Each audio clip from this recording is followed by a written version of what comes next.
بقول لك تيجي ثانيه بس. هو انت شغال هنا؟ شغال هنا والله.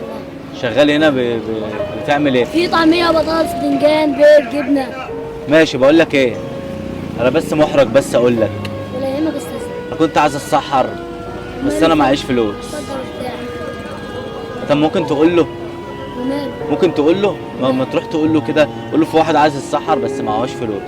ماشي.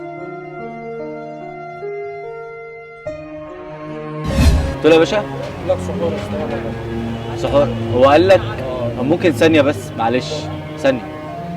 انا اسف والله، يعني هو بيعمل كام السحور ده؟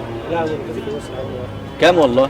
غير اي حاجة. يعني انا مش محرج الصراحه، انا بقول لك انا مش هتقل عليك كده يعني.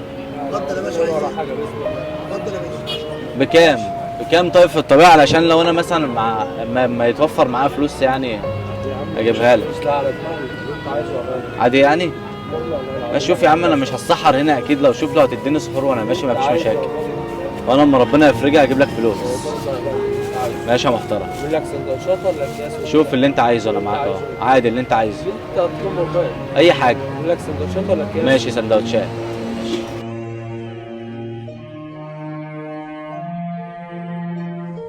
تعالى بقى ممكن ثانيه بس معلش. امورنا محترمة. وانا لو عايز اجيب لك فلوس الحاجه دي لا لا يا غالي، ده مكانك واللي انت عايزه في اي وقت. عادي يعني من غير اي فلوس؟ بس انت حبيبي حبيبي يا عم. انت مش ملاحظ حاجه؟ لا لا مش ملاحظ اصلا انا ماسك التليفون. حصل. حبيبي على ايه يا عم دماغنا اصطدمت ليه كده؟ يا نور امسك كده. طلعت مكانك فين؟